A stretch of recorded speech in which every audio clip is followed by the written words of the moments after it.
Mula doon kinaumagahan sa Creek Village kung saan nanuluyan ang ating bida, kung saan maraming tao ang nagtipon, tinanong nila ang bata pinuno na paanong ang Lesser Sun Palace ay nagbulag-bulagan sa mga tagasunod nito, at kung sino ang dapat nating sundin kung ganoon.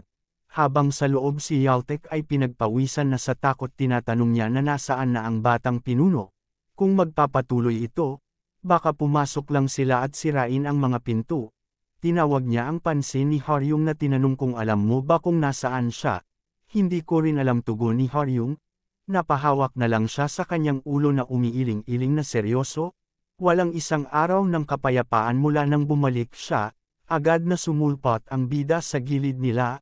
Kaya ininagulat nila ito, nagtatanong ang bida na dapat lang ako umalis dito sa Lesser Sun Palace. Sinabihan niya si Yaltek na manatili ka sa Tear Creek Village na gusto mo. Papayagan kita, young leader, tanong ni Yaltek, saan ka nanggaling, nakita mo ba ang nangyayari sa labas? Sinabihan niya ang bida na hindi ito ang oras para dito, kailangan nating itago ang ating mga sarili. Bakit ako magtatago, tanong ng bida? Nagsabi si Yaltek na seryoso kang tumingin sa labas. Kung lalabas ka ngayon, pira-piraso ka. Sinabihan lang siya ng bida na huwag kang gumawa ng gulo sa mga bagay-bagay.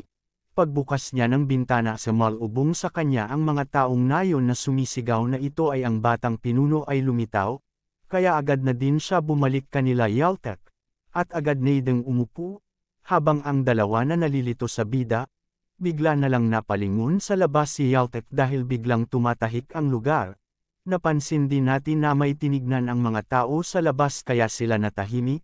Agara na lang may malakas na nagbukas ng pintuan kaya ikinagulat nila Haryong at Yaltek ito. Papalapit ang lalaki na may bitbit na isang bagay. Pagkalapit niya agad na din niyang binitawan ang hawak niya. Ito pala si Ol Taesek.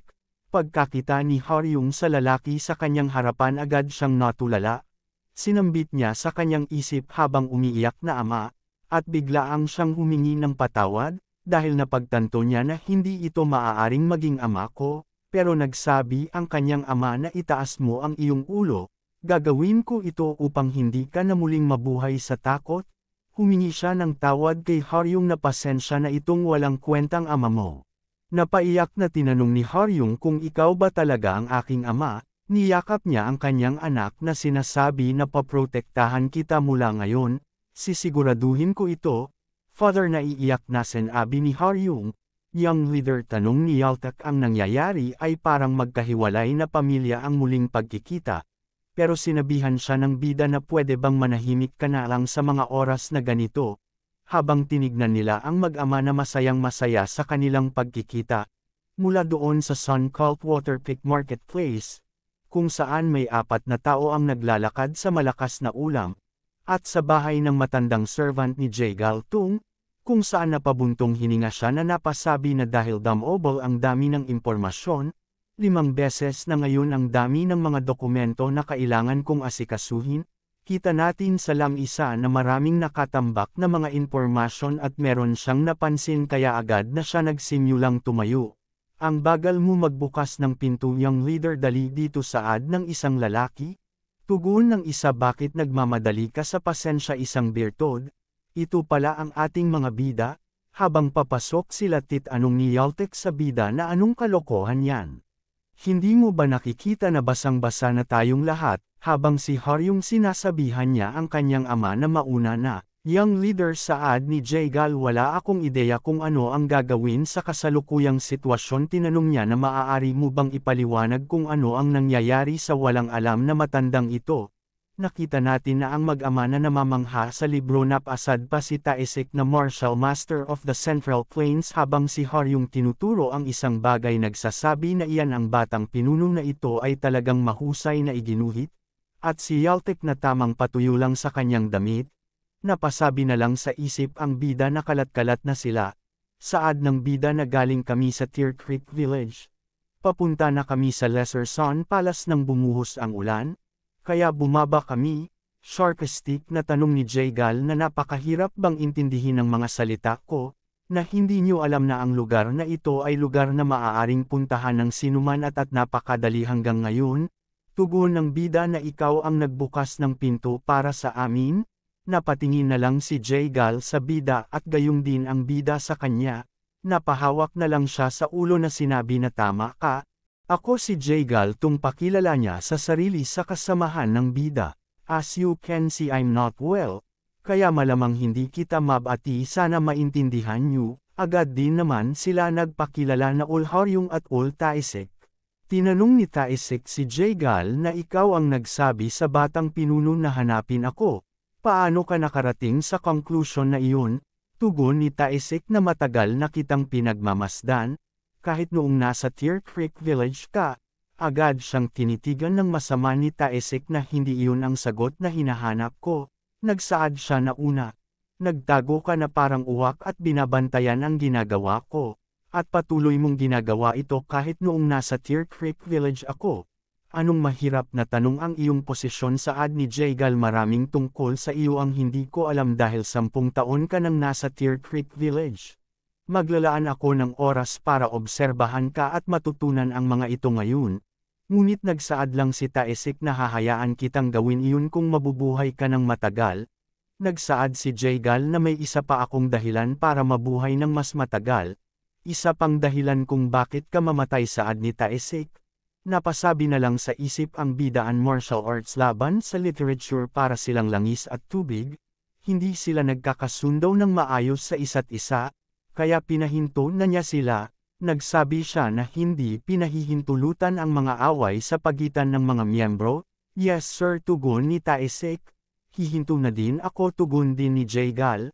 Pagkatapos nagbigay ng motivational speech ang bida sa kanila na para tayong tubig na napunta sa malawak na dagat. Kahit magkaiba ang ating simula, tayo ngayon ay nagtitipon sa iisang lugar. Gusto kong umasa para sa atin na ituwid ang ating mga doktrina sa pamamagitan ng pagsanib puwersa at magkaroon ng muling isilang ang Lesser Sun Palace. Tiyak na hindi ako bababa ng ganito at maglalayo na dalhin tayo sa mas mataas na taas. Saad niya sa isip na ito ang pangako ko sa kanila bilang adopted son, kasama ang mga taong ito na malapit ng maging bahagi ng mga miyembro ng pamilya ng Lesser Sun Palace. Yayakapin ko sila at maglalakbay kasama sila hanggang sa wakas. Agad na tumugon ang dalawa na oo. Habang si Yaltek kinalubutan sa sinabi ng bida, napatanong pa siya na young leader, hindi ba't panahon na para mag-focus ka sa iba kaysa sa yumao mong ina? At si Jagal na napatuloy sa pagtawa. Napatanong na lang siya sa isip na may kasabihan na, promise are meant to be broken. Anyways, saad ni Jagal. Naninirahan na ang mga taga-nayon sa Tear Creek Village. Saad ni Jagal na mabuti na lang at naayos na. Ang dapat nating pagtuunan ng pansin ngayon ay ang 7 palasyo. Young leader, saad ni Jagal, maaaring naghihintay kang mag-recruit ng mga hindi pa kabilang sa alinmang palasyo. Ngunit wala kaming oras para doon. 4 na buwan mula ngayon, magaganap ang Heavenly Festival. At dapat nating makamit ang isa sa 2 bagay sa pagdiriwang. Kailangan nating dagdagan ang ating impluwensya o bawasan ang impluwensya ng iba. Ang 7 Sun Cult Palaces, bawat isa sa kanila ay may kanya-kanyang pangkat ng martial arts at kapantay ng 10 dakilang orthodox na sekta. Ang bawat master ng palasyo ay nagtataglay ng pinakamataas na posisyon sa loob ng Sun Cult. Kung iisipin mo ang bawat isa sa kanila bilang isa sa 10 great elders sa mga orthodox na sekta na nakamit ang supreme pinnacle stage, ang demonic cult ay lubhang makapangyarihan. Pero tanong ni Yaltek, bakit natin ito pinapakinggan ngayon? Akala ko bored ka, saad ng bida.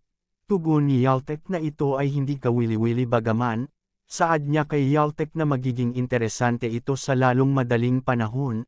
Kaya sinabihan na niya si Jagal na magpatuloy. Itinuloy ni Jagal na ang mga palasyo ay parang nagtutulungan sila sa labas. Ngunit talagang nakikipagkompetensya sila sa isa't isa. Kung hindi dahil doon, pipili sana ang Sun Cult ng bagong pinuno ng kulto. Nagsabi si Taisik na kahit na gusto nating sirain ang tradisyon, hindi ito papayagan ng Sun Palace. Tamaan, tugon ni Jagal, dahil doon, nagkakagulo ang 7 Sun Cult Palaces dahil sa kawalan ng pinuno ng kulto. At ang Sun Cult Heavenly Festival, Ipaglalaban ito ng mga tao sa isang kompetisyon upang piliin ang susunod na pinuno ng kulto, ngunit ang young leader ay nagbalik, kaya agad na nag-iba na ang sitwasyon ngayon, kung kaya't may mga taong gustong pumatay sa batang pinuno, at ang iba pa ay gustong makipagkamay sa kanya. Nagsaad si Taesik na habang nabubuhay ako, hindi ako papayag na may manakit sa aking young leader. Napakaganda kung magagawa mo yun, sabi ni Jaegal. Gayunpaman hindi mo kayang labanan silang lahat ng mag-isa. Ang tanging paraan para mabuhay ang batang pinuno ay ang sumali at subukang maging susunod na pinuno ng kulto. Sinigaw na tinanong ni Yaltek habang tinuturo niya si Jaegal sumali para saan upang piliin ang kanyang kamatayan. Hindi mo ba talaga siya hinihiling na pumunta at mamatay? Ngunit, nagsabi lang si Jaegal na para siyang umakyat sa trono ng dragon. Tumugon si Yaltek na malalaman niyang patay na siya. Sa isip ng bida kay Yaltek na sa sinadya niya itong gulo na ito, nagbigay galang siya sa young leader na sinasabi na gusto ko sanang mag-request. Tanong ng bida kung ano ito. Tugon ni Yaltek na bumalik tayo sa Heavenly Demons Gallery.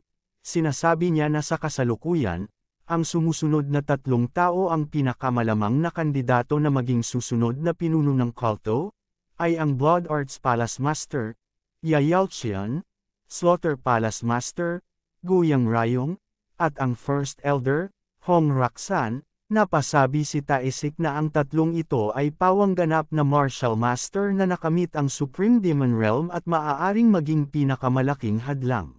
Ang maswerte lang dito ay lahat sila ay nag-iingat sa isa't isa, at sa labas, ang Merchant Palace ay parang, sinusuportahan nila ang palasyo ng Blood Arts Palace, Pleasure Palace, Slaughter Palace and Merchant Palace. Ngunit sa katotohanan, hindi sila, dahil habang ang bawat isa sa kanilang impluwensya ay lumago, isang kaunting oras na lang bago sila mahati sa pinakamaliit na isyu sa pagitan nila. At kapag nangyari iyon, hindi imposibleng umakyat at pumalit sa posisyon ng pinuno ng kulto. Tumingin siya kay Jaegal na nagsabi siya isang librarian lang ng Sun Library ay kumikilos na parang alam niya ang lahat. Tugon ni Jaegal na habang ako ay sigurado na alam mo ang lahat tungkol sa Sun Library. Tinanong niya si Taesik kung ano ang na-curious mo.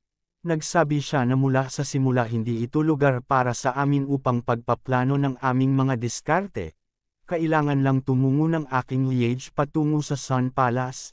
Ganyan sana 1 taon na ang nakalipas, saad ni Jaegal, pero iba na ngayon ang sandali. Ang Sun Palace ay nakatayo sa likod ng young leader.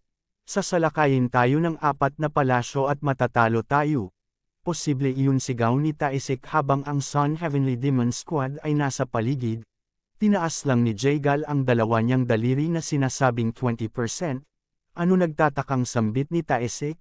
Saad ni Jaegal na yun ang probability na manalo tayo kahit samahan tayo ng Sun Palace. Agad na patahimik si Taesik dahil napaisip din siya, habang si Yaltek nang gigil na magsalita. Hindi na niya mapigilan ang kanyang makulat na dila kaya sinagaw niya 20% ba ang niloloko ng matandang ito na parang 2%? Ang palasyo ng araw ay hamina ng husto mula noong nakalipas na panahon. At ang pinuno ng kulto ay wala sa paligid kung paano natin sila lalabanan. Napasabi si Taesik na 20% na mahirap talagang paniwalaan.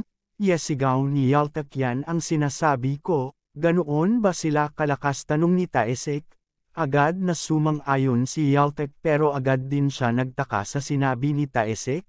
Tamaan, tugon ni Jaegal, at kung ang Sun Palace ay lumaban sa kanila ng mag-isa, ito ay mas mababa sa 1%, pero agad na sinigaw ni Yaltek na sino ang kailangang makilahok upang makakuha tayo ng karagdagang 10%? Grumps Zugtong, hindi mo naman sasabihin na ikaw yun dahil sa kanyang ingay pinatigil na siya ng bida magsalita, kaya pinagpatuloy na nila ang pag-uusap. Nagsaad si Taesik na paano nga ba naging ganito ang Sun Cult? Saad ni Jaegal na bagamat maaari itong maglaman ng malaking kapangyarihan, walang sinumang kumokontrol dito at sa gayon, hindi maiwasang maging ganoon.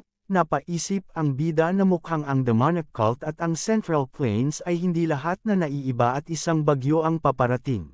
Agad na naman nakialam ang maingay sa grupo na sinigaw niya na seriously kung ano ang sinusubukan kong sabihin ito, kaya agad na naman siyang pinatigil ng bida dahil sobrang ingay nito. Pero hindi siya nagpaawa at nagsalita niyang sinigaw niyang tanong na ito ba ang tanging paraan na maaari nating gawin tungkol dito, hindi ba pwedeng tahimik na lang tayong maghintay sa pagbabalik ng pinuno ng kulto. Nagsaad siya na bakit natin sinusubukang i-blow ang mga bagay nang wala sa proporsyon. Lahat tayo ay mamamatay na walang magawa kapag may nangyaring mali. Sumama na sa usapan si Haryong na sinasabi niya na maaaring alam ko na ngayon ang sitwasyon ngunit namuhay ako sa katahimikan sa mahabang panahon sa nayo ng Tear Creek Village. Dahil naisip ko na iyon lang ang pagpipilian na magagamit ko, gayunpaman sa paglipas ng panahon, ang aking ama ay hamina. Masaya niyang sinabi na sa palagay ko, kung haharapin natin ito sa bandang huli, mas mabuting harapin na natin ito. Pagkatapos humingi siya ng tawad dahil na out of place ang sinabi niya. Sinabihan siya ng kanyang ama napakaganda ng sinabi nito. Napangiting napasabi sa isip ang bida na ito ay ayon sa sinabi ni Haryong, kung hindi tayo gagawa ng isang bagay upang gumawa ng pagbabago ngayon, ang mga bagay ay mananatiling pareho bukas. Pagkatapos nagsabi siya sa kanila na isa lang ang gusto kong maabot, ito ay upang gawing sun cult ang lugar na ito. Tanong ni Yaltek na ito na ang sun cult diba? Tugon ng bida na hindi ito ay mas katulad ng demonic cult. Para sa kapakanan ng aking layunin, magsisimula tayo sa taong ito. Ang Sun Rank Number 12 Merchant Palace Master, Chian Semen. Mula doon makalipas ang 2 araw sa Lesser Sun Palace.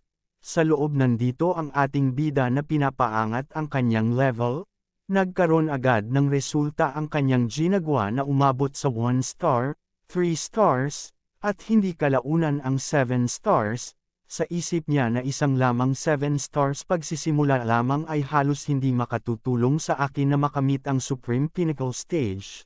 Ang 8 stars ay matutulungan akong makamit ang Evolutionary Realm at tulungan akong makawala sa mga limitasyon ng pisikal na katawan, at sa sandaling lumampas ako sa 9 stars.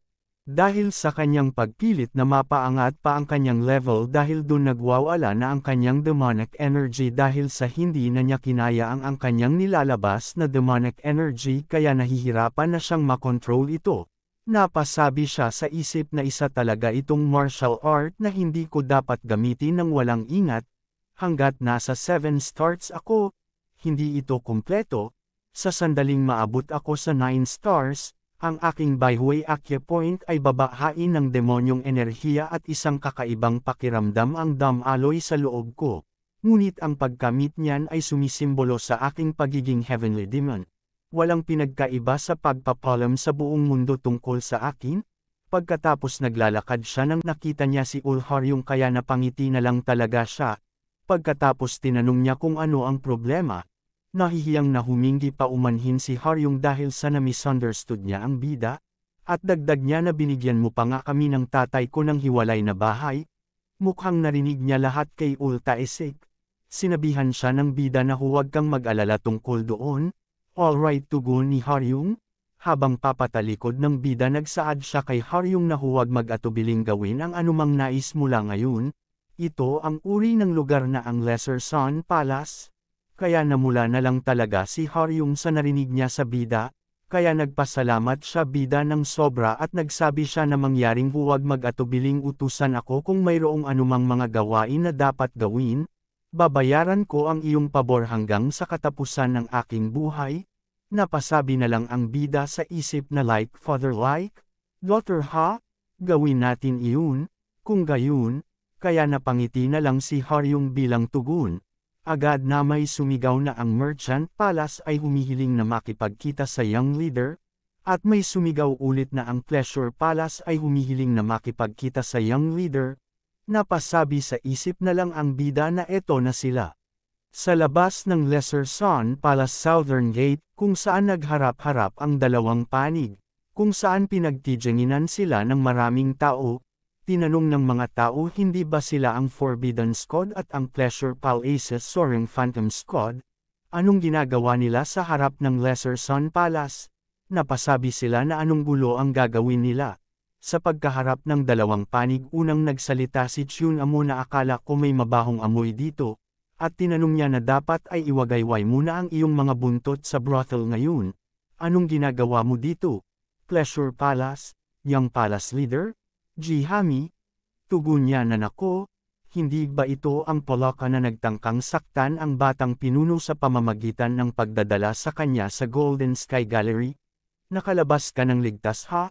Nang galaitin siyang tinuro ni Chun Amo na sinasabi niya na naisara mo ang iyong maruming bibig. Sino ang nagsabing sinusubukang kong saktan ang batang pinuno? Umalis ka na habang mabait pa ako. Kung magiging maayos ang lahat, iimbitahan kita sa isang inuman. May pera ka ba tanong ni Jihami sa ng asar na boses ang alak na ibinebenta sa mga Polaka ay mahal? Bagaman, sinabihan siya ni Chun Amo na magnanakaw bitches. Ang tinutukoy mo ba ay ang iyong sarili tanong ni Jihami sa ng asar na boses? Agad silang nagkainitang dalawa pero agad din silang napatingin sa gilid, dahil binuksan na pala ni Yaltek ang gate at kasama niya si Taesik. O may tanong ni Jihami sino yan dyan? Saad niya na hindi ko siya nakita noon, habang si Chun Amo nasambit ng pangalan ni Yaltek. Pagkatapos tinanong sila ng bida na anong ginagawa niyo, napasambit si Jihami na young leader. Napasabi siya isip niya na ang Pleasure Palace at ang Merchant Palace.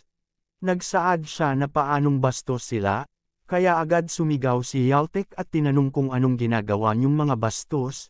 Hindi mo ba bibigyan ng respeto ang batang pinuno? Agad din naman tumugon ang Merchant Palace na ibinibigay namin ang aming paggalang sa batang pinuno. Pero ang Pleasure Palace ay bahagya lang na pinaabot ang kanilang paggalang sa batang pinuno. Habang si Jihami nangitian lang sila, at sinabihan niya si Chun Amo na anong walang spineless toad bastard, Jihami tanong ni Yaltek na anong ginagawa mo dito. Tumugon lang si Jihami na wala akong pake sayo kaya pakiusap tumabi ka, nagsaad siya sa young leader na ikinagagalak kitang makilala, ang tagal na nating hindi nagkita. Naging maayos ka na ba? Sumabat si Yaltek na bakit puro kalokohan ang ginagawa mo. Yaltek saad ni Chun Amo na pagtanto ko na maaaring pareho tayo ng wavelength ngayon.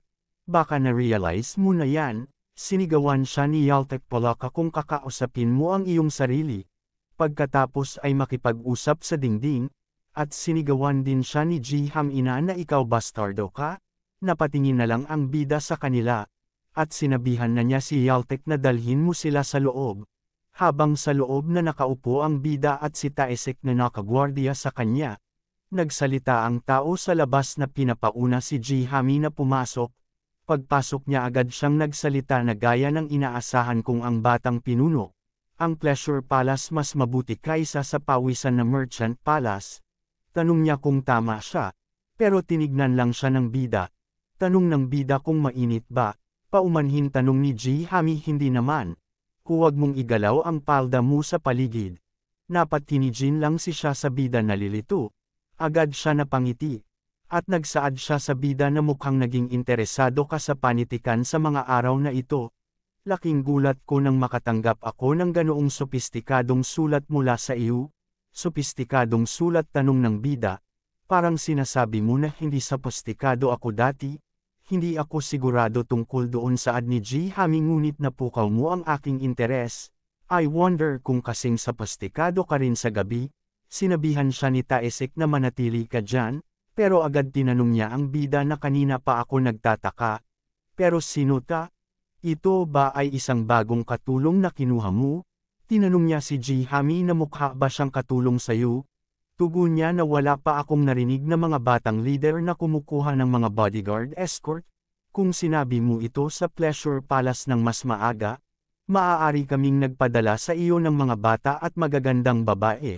Sayang naman, sa nakikitang kung paano niya nakalimutan ang kanyang orihinal na obligasyon at nagsasalita ng walang kaparirikan, mayroon siyang kakaibang pagmamalaki ngunit walang iniisip. Pagkatapos ginamit ng bida ang sound telepathy para sinabihan si Taesik na pabayaan siya. Agad din naman ito na intindihan ni Taesik, kaya hinayaan na niya ito makalpat sa bida. Sinabihan pa siya ni Jihami na isa ka lang katulong. Pagkalapit niya sa bida agad niyang nilapit ang kanyang muka at sabay na hinawakan. Dahil sa kanyang pang-aakit sa bida agad siyang hinawakan sa kamay sabay na hinayla papalapit sa kanya. Tinanong niya si Ji-hami na hanggang kailan ako magtitiis sa'yo. Tugon niya sa nakakaakit na boses na kung pupunta ka sa Pleasure Palace. Hindi mo na kailangan pang pigilan yan. Seryoso ka ba, tanong ng bida? Of course, tugon niya. Tanong niya kung gusto mo ba ako. Sinabihan siya ng bida ng seryosong boses na dapat ba kitang patayin? Kaya ikinagulat ito ni Ji-hami kaya agaran siyang lumayo sa bida. Agad siyang nagsalita sa young leader na ang songgit mo talaga. Mukhang confident ka na kaya mo akong patayin ha, pero hindi pa ako nakaka-engage sa isang partner. So please be gentle with me. Sa anumang kaso, maaari nating pag-usapan ang tungkol sa kasiyahan sa pagitan ng mga lalaki at babae sa ibang pagkakataon. Pero ngayon pupunta ako sa pangunahing paksa. Mangyaring bisitahin ang aming palasyo, malugod ka naming tatanggapin? Bakit ko gagawin yun, tanong ng bida sa kanya? Pinagbantaan niya ang bida na kung nais mong mabuhay ng mahabang buhay, dapat mong gawin ito. Iyan lang ang paraan para mamuhay ka ng angkop sa iyong katayuan bilang isang batang pinuno, o sino ang nakakaalam kung ano ang maaaring mangyari sa iyo balang araw. Habang siya ay tumawa, hindi niya napansin si Taesik na nag-aalab na sa galit. Pinadalhan niya ng bida ng sound telepathy kung pwede ko ba siyang patayin. Turuan mo lang siya ng manners. Pagkatapos tinanong niya si Ji-hami na hindi ka ba narito bilang isang kinatawan ng Pleasure Palace. Iyon ba ay walang kabuluhang usapan na mayroon ka lamang ng mga kagustuhan ng Pleasure Palace? Napatanong si siya kung ano-ano ang sinabi mo. Mali ba ang narinig ko? Hindi mo ba alam kung sino ako? Akala ko narito ka bilang sugo ng palasyo ng kasiyahan upang makipagkita sa batang pinuno, pero parang isa ka lang nandito para ibenta ang katawan mo. Tapos ka na ba, tanong ni Ji-hami? Kailangan ko bang ituloy, tanong ni Taesik? Young leader, saad niya ang kawalang galang na ipinakita niya sa akin. Paano ko ito tatanggapin?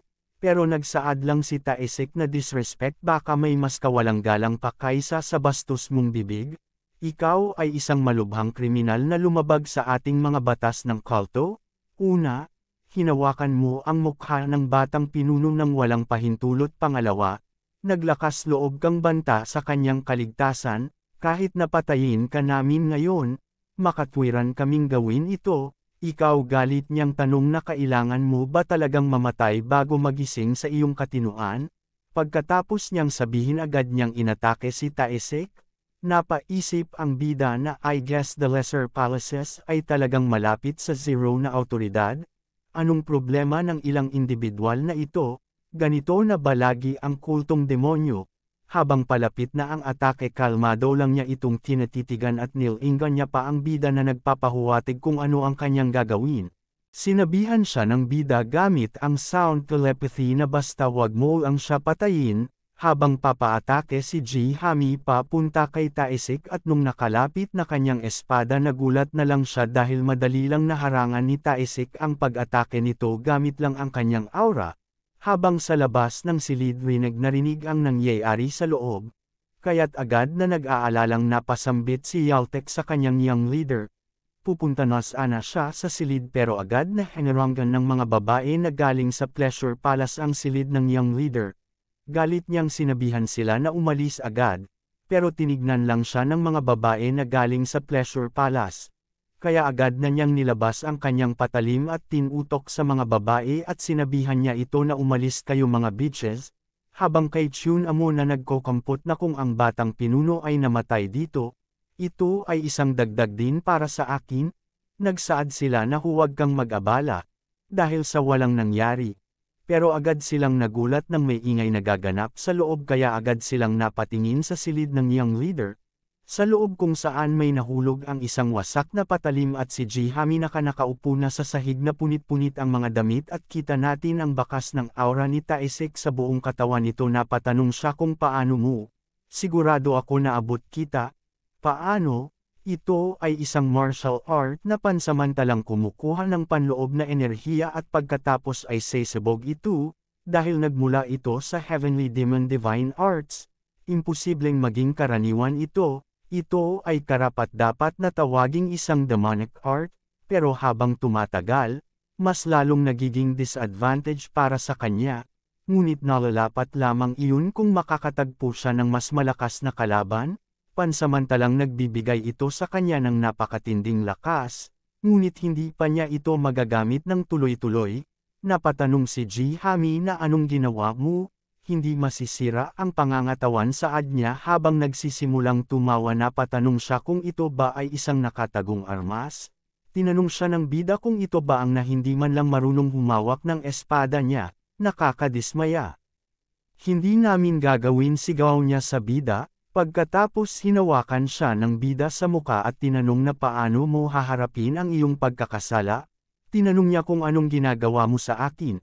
Nang lilisik siyang sinabihan ng bida na dahil naglakas loob kang kunin ang aking ulo, siguro dapat ko ring isabit ang iyong ulo sa Pleasure Palace. Agad na niyang hinagis sa sahig, dagdag niya, o dapat ba dito na lang kita parusahan? Crazy bastard, galit niyang sinabi sa bida, pero agad na din tumalikod at sinabihan niya ito na kalimutan mo na, bakit ko pa sasayangin ang oras ko sa isang brat na tulad mo? Pumunta at sabihin ito sa Pleasure Palace Master, na humanda ka sa susunod, pagsisisihan mo saad niya sa bida sa pagtrato mo sa akin sa ganitong paraan, pero tinanong lang siya ng bida kung ano ang magagawa mo sa iyong mga kasanayan. Agad siyang naggitngit sa galit pagkarinig niya nito. Pagkatapos sinabihan na niya itong lumabas na, kaya wala nang nagawa siya kundi lumabas.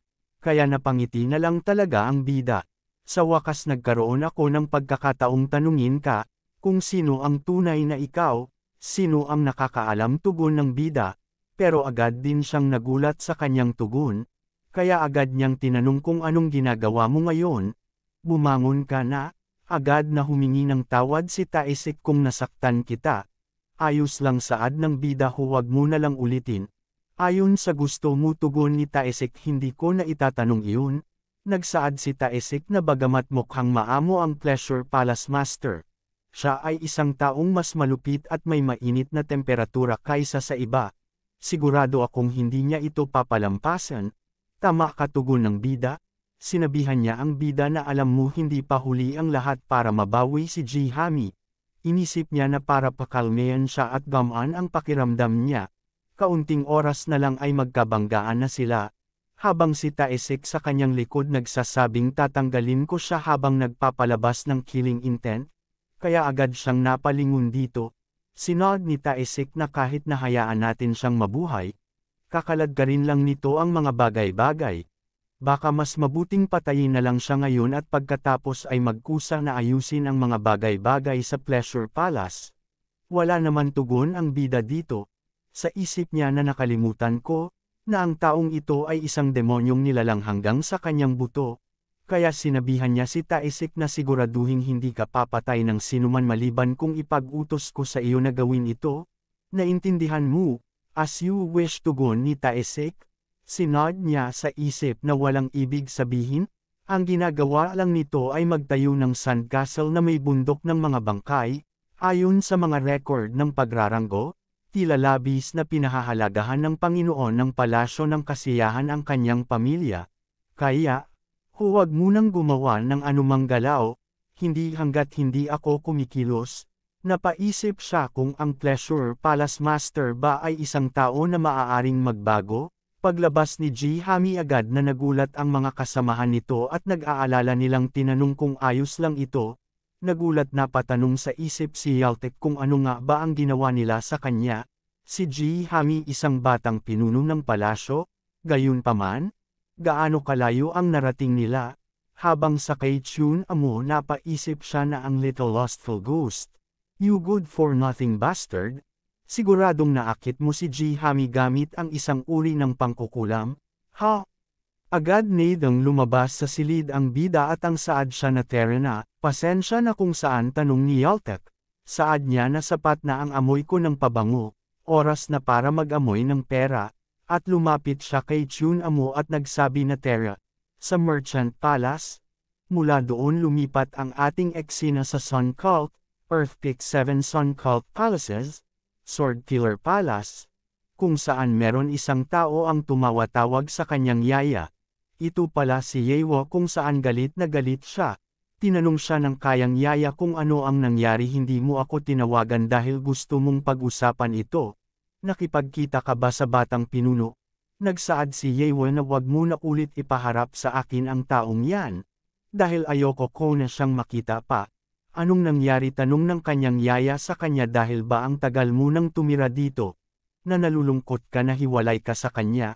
Pero agad na tinanggi ni Yewo ang mga sinasabi ng kanyang yaya sa kanya. Sinasabi niya na ang nakakainis na bastard na iyon. Paanong katawa-tawa? Sinabi ng kanyang yaya na karaniwang nangyayari na ang mga tao ay magpakasal sa isa't isa para sa pangangalaga ng mga bloodlines. Hindi mo ba alam kung gaano kakaswert na nakita mo ng maaga kung sino ang mapapangasawa mo? Pero sarcastic lang na sinabi ni Yewo na sobrang katawa-tawa. Sinong nagsabing papakasalan ko siya?